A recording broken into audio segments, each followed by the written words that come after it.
Divide 103 by 2. So here we divide 103 by 2 in a long division method.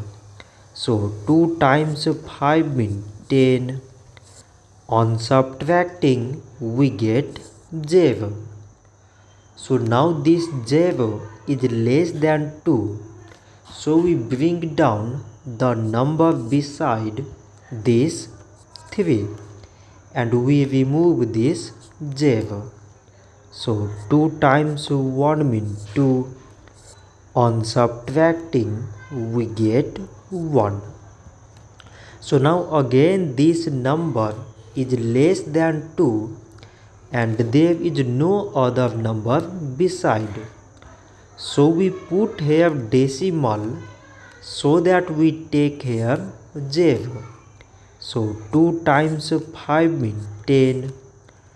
On subtracting we get 0.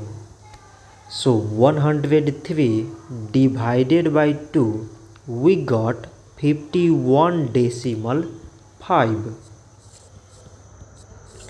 So this much for today and thanks for watching.